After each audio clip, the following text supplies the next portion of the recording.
राधे राधे, हरे कृष्णा, जय श्री राधे श्याम, राधा रमन लाल की जय, श्री प्रभुपाद की जय, गुरुजन की जय, समस्त वैष्णव जन की जय, श्री जी पद हरि चरण चिंतन।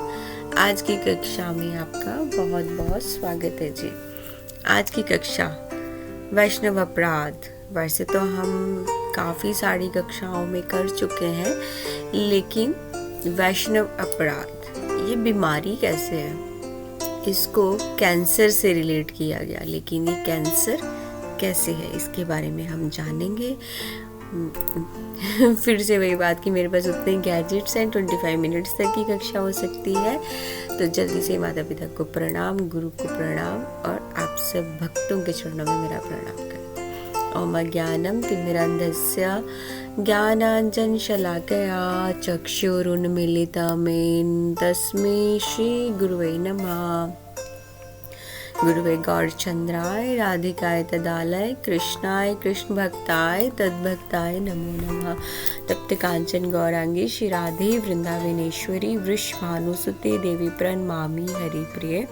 वांछा कल्पतरुभ्यश्च कृपा सिंधु भयवच पतिता नाम पावनेभ्यो वैष्णवेभ्यो नमो नमः। गिरिराज जी को प्रणाम करें। नमस्ते गिरिराजाय श्री गोवर्धन नामिने अशेष क्लेश नाशाय परमानंद दायिने। हमारे गिरिराज भगवान परम आनंद देने वाले हैं। हरे कृष्णा कृष्ण कृष्ण हरे हरे, हरे राम राम राम हरे हरे। तो आज की कक्षा में हम एंटर करते हैं। कैसा एंटर? वैष्णव अपराध। वो क्या है? फर्स्ट स्टेज क्या आती है? हमें अपना चिंतन है। वो हमने लास्ट कक्षाओं में काफ़ी चर्चा की कि निंदा है, या किसी भक्त की निंदा कर रहे हैं, या कोई भक्त जैसे भी भक्ति कर रहे हैं या कैसा है।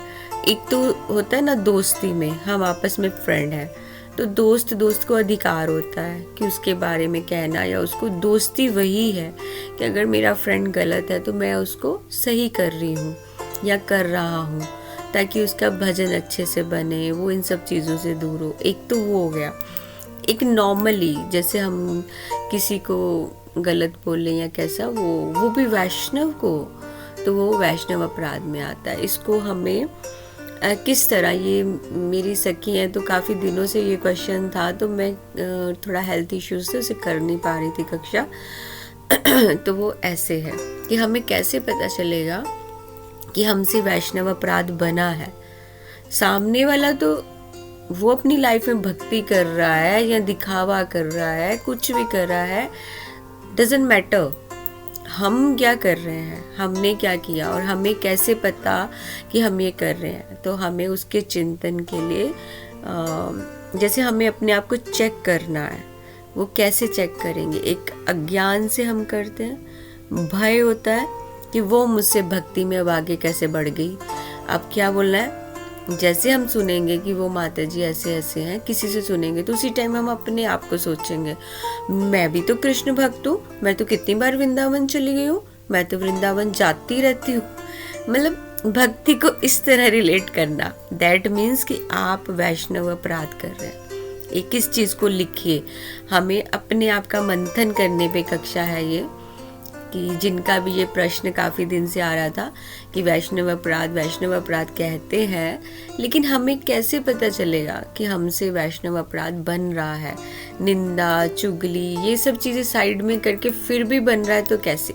ये है अज्ञान, भय किसका? कि वो मुझसे भक्ति में आगे कैसे बढ़ रही है या बढ़ रहा है।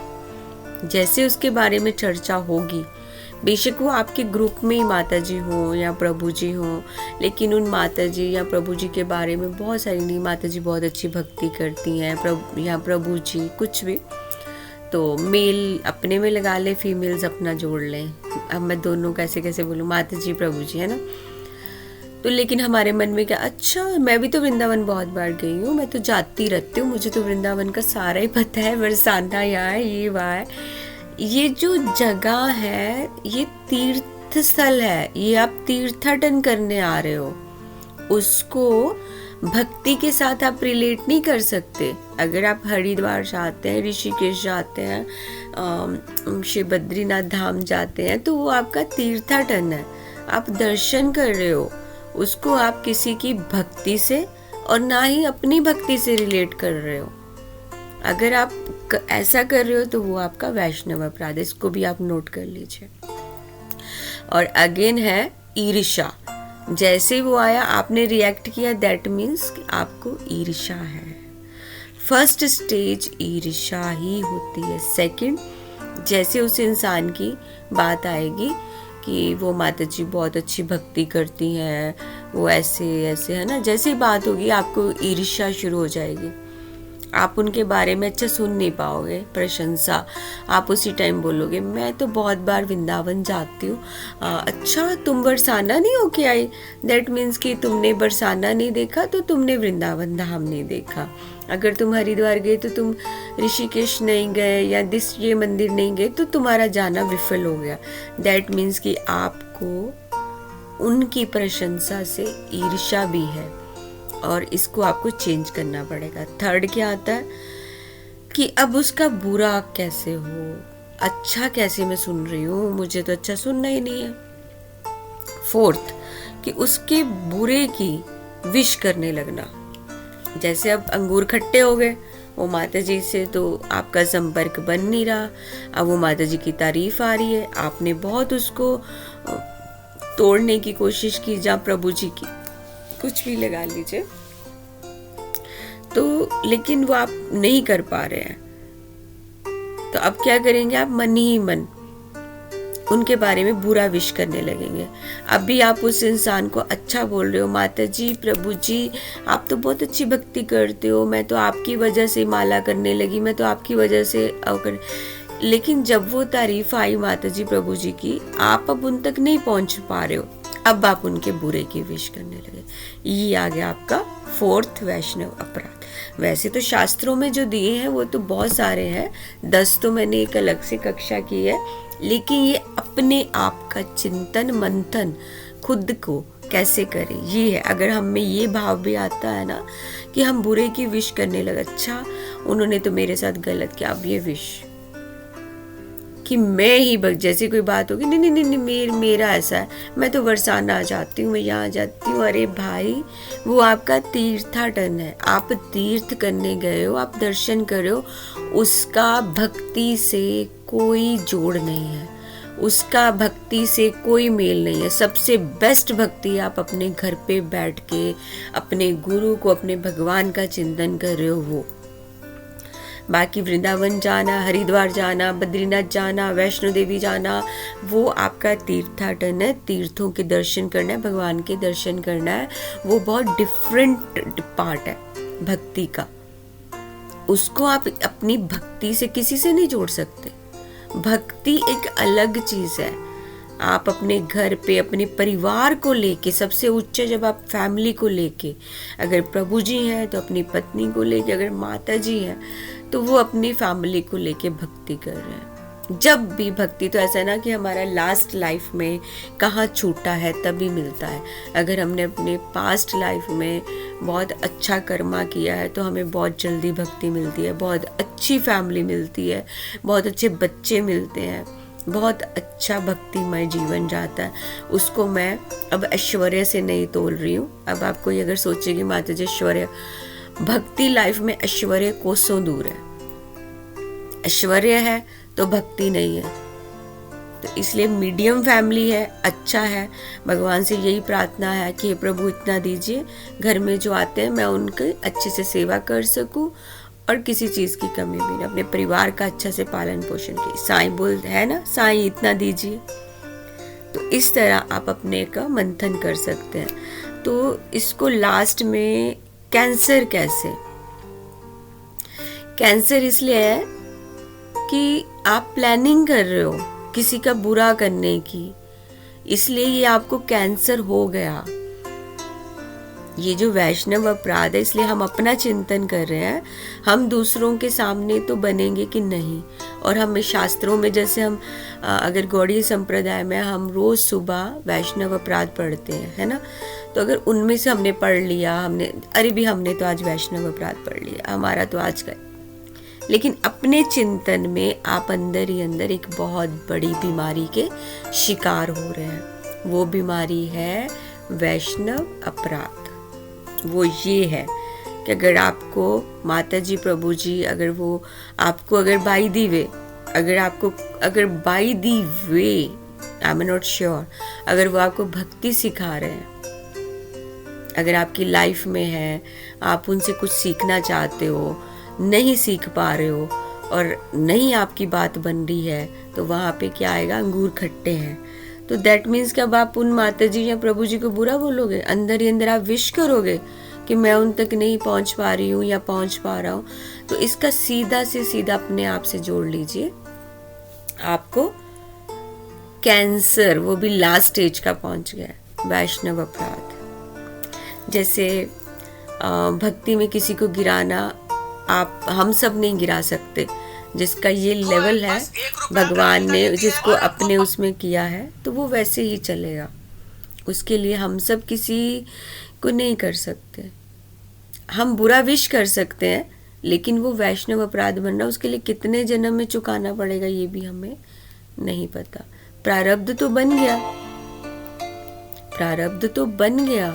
आपने अगर थोड़ा सा मुख से नहीं बोला है उन माता जी या प्रभु जी की प्रशंसा, और या वहाँ बैठे हो लेकिन आपसे डाइजेस्ट नहीं हो रहा है, तो आपने उसको अपने दिल में, मन में चिंतन कर लिया, वो भी आपका प्रारब्ध बन गया। इस तरह नामाचार्य हमारे हरिदास ठाकुर जी बहुत बड़े भक्त, क्या भगवान क्या ही सब रूप है। तो जब वो आए तो वो अपने भक्ति में, मतलब हरि नाम में इतना करते थे कि जो वहाँ के जो सोसाइटी के थे रामचंद्र खान, तो पहले वो बहुत उन्होंने देखा कि इनका इतना भक्ति बढ़ रही है कि लोग मेरी तो प्रेज ही नहीं कर रहे, मुझे क्यों नहीं। ऐसे ही होता है ना वैष्णव अपराध। अब ये माता जी इतना करे, मैं भी तो वृंदावन इतना चाहती हूँ, मेरे को तो वृंदावन का चप्पा चप्पा पता है, तो ये माता जी तो घर के अंदर ही रहती है, अब इनकी तारीफ कैसे हो रही है, मेरी तारीफ होनी चाहिए। ये कैंसर, तो इस तरह उनको भी ये कैंसर था कि मेरी प्रेज क्यों नहीं हो रही। फिर उनके मन में ख्याल आया कि ये बहुत बड़ा अपने आप में भक्त बनता है, इसका पतन कैसे हो। तो उनका पतन करने के लिए एक लक्ष्य हीरा नाम की एक वैश्या थी कि मैं इसको भेजता हूँ। तो श्रील हरिदास ठाकुर जी तुलसी महारानी के पास बैठ के अपना 3 लाख हरि नाम करते थे। तो वो वैश्या को भेजा कि किसी तरह इसका पतन, देखो लोग क्या क्या करते हैं, सिंपल सी एक लाइफ कोई जी रहा, अरे भाई क्या लेना है आपको किसी से, वो घर छोड़ के करे, आश्रम में रह के करे, सबकी अपनी अपनी लाइफ है, इंटरफेयर क्यों करना। ये नहीं पता कि आप अपना कितना प्रारब्ध बना रहे हैं। वैष्णव अपराध बना, ये कैंसर किस स्टेज तक जाएगा। ये तो हमारे आचार्यों के साथ भी हुआ है। ये थैंक्स दैट माता जी जिन्होंने ये पूछा कि हम अपना आप चिंतन कैसे करें। तो हरिदास ठाकुर जी तो अपना भजन कर रहे थे, लक्ष्य हीरा नाम की जो वैश्या है, लेकिन वो बहुत बड़ी उच्च कोटि की, फिर बाद में विद्वान बनी, बहुत अच्छी बनी, बहुत जप करने लगे। तो उनके पास आई तो उन देखा कि ये तो हरे कृष्णा महामंत्र कर रहे हैं। तो उन्होंने बोला, लक्ष्य हीरा आई, देखा उसने। तो इन्होंने क्या किया, उन्हें देखा कि हरिदास ठाकुर उन्होंने तुलसी की 3 बार परिक्रमा की और तुलसी महारानी का जो मतलब प्रसादी जो जल है वो लिया और वो अपना जप करने लगे। जब उन्हें बात करने लगे तो हरिदास ठाकुर जी ने बोला कि मेरा नाम जब वाक्य भी 1 लाख हुआ है तो मैं उसके बाद तुम्हारी इच्छा पूरी करता हूँ।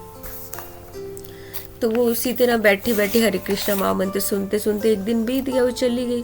फिर नेक्स्ट डे आई तो लक्ष्य हीरा ने देखा कि सेम वैसे ही है आचार्य। तो लक्ष्य हीरा आई, उसने देखा, तुलसी देखी, प्रणाम किया और हरिदास ठाकुर जी के चरणों की धूली लग गई उसको। आपको पता है भक्तों की जो चरण की धूली की इतनी महिमा है, इतनी महिमा है कि जो उच्च कोटि के भक्त वैष्णव है वो कभी भी अपने पाँव नहीं छूने देते। इतनी महिमा है चरण धूलि की, इतनी महिमा है कि जब उन्होंने वो जल मतलब जो धूलि है ना उसका उन्होंने टच किया तो उनके अंदर इतना भक्ति का प्रभाव हुआ कि जो एक वैश्या थी वो वहां बैठी बैठी कहाँ उसको किस काम के लिए भेजा था तो वो भक्ति करने लगी। चैतन्य चरितमृत में भी भक्त पाद मतलब भक्तों के पाद मतलब पद चरण धूलि की इतनी महिमा है, इतनी महिमा है कि इसको 3 जो महाबलों में गिना गया है।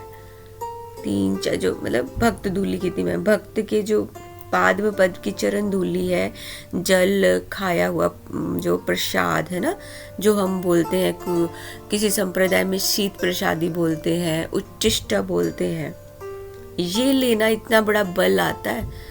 और 3 बल में चौथा भक्तों के दर्शन।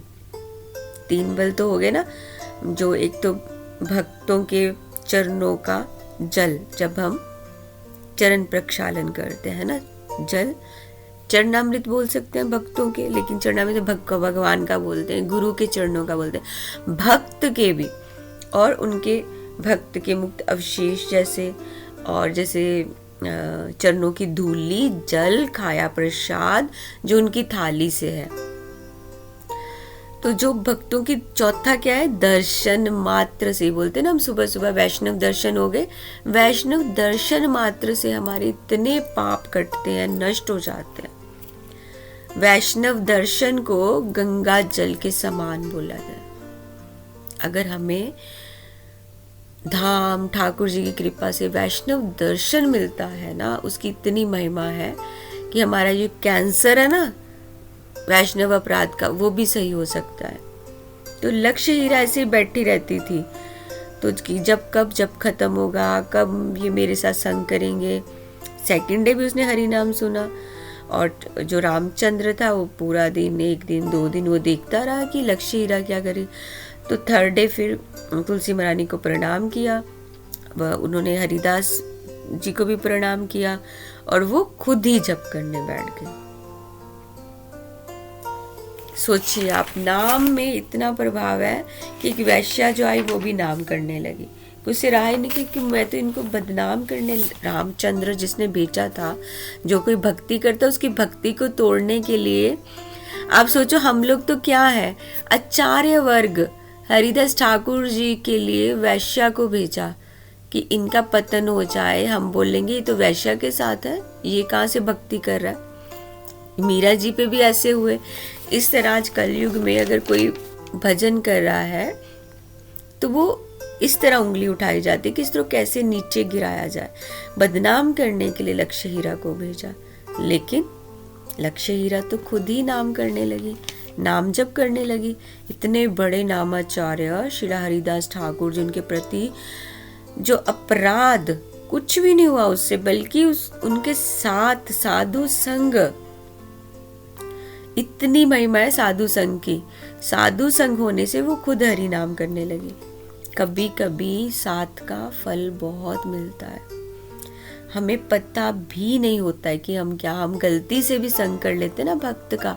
उसके आचरण देख के, उसका रहना, आचरण, सब खाना पीना, खुद से हमारे में चेंज आ जाते। तभी बोलते ना संग अच्छा करना है। कि जैसे कि हम 10-15 साल से कोई फल बीज डालते हैं, वो कैसे फलता फूलता है, तो जैसे हम उसकी केयर करेंगे, जैसे पानी डालेंगे, फिर वो फलेगा फूलेगा ना। इसी तरह भक्ति भी लता भी जैसा है। महाप्रभु नित्यानंद प्रभु, तो वो प्रचार, महाप्रभु नित्यानंद प्रभु को प्रचार के लिए बोला था। नित्यानंद प्रभु इस गांव में आए थे, रामचंद्र खान का जो गांव है ना, वहाँ पहुंचे तो प्रसाद की व्यवस्था के लिए उसको बोला कि गौशाला में, उन्होंने प्रसाद की व्यवस्था के लिए बोला और गौशाला में रहो, ये तुम्हारे लिए नहीं है। तो वैष्णव अपराध से जो हृदय कठोर हो जाता है ना, जो वैष्णव अपराध करते हैं उनका हृदय इतना कठोर हो जाता है, तो उन्होंने नित्यानंद प्रभु के प्रति भी अपराध किया, जो कि उनको याद ही नहीं। नित्यानंद प्रभु गुरु तत्व में आते हैं, अनंत शेष अवतार। मैं साथ साथ आपको बता रही हूँ, महाप्रभु के साथ आप 2 विग्रह देखते हैं ना, गौरांग महाप्रभु है ना, बोलते महाप्रभु, एक से नित्यानंदा है, तो नित्यानंदा गुरु तत्व अनंत शेष के अवतार हुए वो। और नवाब हुसैन जो है उनके उसमें थे वो, उनको मतलब बुद्धि भ्रष्ट ऐसे करके उन्होंने गाय, उसका जो था ना रामचंद्र खान, तो उन्होंने उसको बोला भी, लेकिन उसकी बुद्धि भ्रष्ट होने से उसको मतलब उसने इतना कि उसने मांस तक खाया। कभी कभी अपराध के फल साथ साथ ही बहुत भारी भी पड़ता है, अपराध का ना भारी पड़ता है कि आपने अपराध किया तो कैसे होगा। तो हरिदास ठाकुर जी, गोपाल चक्रवर्ती, हरि नाम में इतनी पावर है कि बीमारी तक ठीक हो जाती। उनको, गोपाल चक्रवर्ती जी को बहुत बड़ी बीमारी हो गई थी। वैष्णव दक्ष प्रजापति जी ने शिव का किया था ना अपमान, तो उनका अपराध से क्या बना, गला कटा, मतलब जो बकरी गला मतलब बकरी थी तो उसका फिर गला काटा गया, ये था। और जिसने वैसा अपराध किया हरि के प्रति, वैसा वैसा उनको फल मिला। भक्ति में डाउनफॉल होना वो अलग चीज है। जैसे दुर्वासा मुनि के श्राप से यदुवंश का विनाश हुआ। अम्बरीश जी का अपराध किया तो सुदर्शन चक्र उनके पीछे चल पड़ा था। दुर्वासा मुनि ने जब अम्बरीश जी का अपराध है तो सुदर्शन उनके, क्योंकि भगवान अपने भक्तों की हेल्प के लिए कुछ भी कर सकते हैं। तो फिर बाद में क्या बोला गया, अगर अम्बरीश जी माफ करेंगे तभी होगा। भगवान ने उनकी हेल्प नहीं की क्योंकि भगवान बोलते हैं कि जिसके प्रति आपने अपराध किया है वही वैष्णव अगर माफ करेगा तो करेंगे। तो दुर्वासा ऋषि बहुत उच्च कोटि के विद्वान, अब उन्होंने पैर पकड़कर अम्बरीश जी से माफी मांगी। वो कहते हैं ना कि ये चक्र ऐसा है कि कुछ भी हो सकता है। तो उन्होंने, दुर्वासा मुनि इतने उच्च कोटि के विद्वान, अम्बरीश जी के चरणों में गिरकर उन्होंने माफी मांगी थी। और उनके चरणों में गिर के फिर रोते रोते माफी मांगी। अपराध से हमें बचना चाहिए। वैष्णव अपराध कभी साथ नहीं छोड़ता है। इसकी जगह भगवान का गुणगान करना चाहिए, अपनी साधना से हमें मतलब रखना चाहिए। क्यों हमें करना, यहाँ तक कि भगवान की माँ शची माता से भी अपराध बना था। शची माता जी जब महाप्रभु गए थे तो अद्वैताचार्य के प्रति उनका थोड़ा सा ऐसा भाव हो गया था कि वो मेरे बेटे को मतलब लेके जा रहे हैं अद्वैताचार्य जी। तो भगवान मतलब माँ से जब हो गया तो भगवान ने बोला था शची माँ को कि उनके चरणों की धूली को अपने माथों पे लगाओ। चैतन्य महाप्रभु ने बोला, क्योंकि महाप्रभु से कृष्ण प्रेम मिलता है, तो उन्होंने अपनी माँ तक को बोला था कि मैं नहीं कर सकता, आपको वही माफ करेंगे। तो उनके चरणों की धूली को अद्वैताचार्य की शची माता ने अपने मस्तक पे धारण किया। तो वैष्णव अपराध साथ साथ चलेगा, आपको किसी भी जन्म में वो क्षमा नहीं किया जाएगा जब तक आप उस अपराध का पूरा पश्चाताप नहीं करेंगे या उस वैष्णव से क्षमा नहीं मांगेंगे। जो हरि नाम कर रहा है वो वैष्णव है। आपको कोई अधिकार नहीं है किसी के लिए बोलने का। वो जप कर रहा है, हरि नाम कर रहा है, हमें कोई अधिकार नहीं है कि हम उसकी भक्ति को जज करें। भक्ति को जज करना ही सबसे बड़ा अपराध आ जाता है। भक्ति को अगर हमने किसी के जज कर लिया ना, वो भी सबसे बड़ा अपराध है। तो इसलिए हम इस तरह अपने आप का चिंतन कर सकते हैं, अपने आप को जान सकते हैं कि क्या सच में हमारे में वैसे अवगुण है।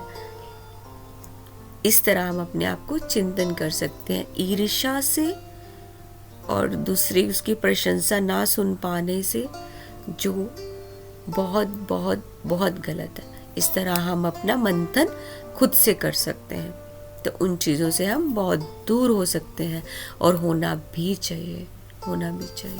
जय श्री राधे श्याम, हरे कृष्ण।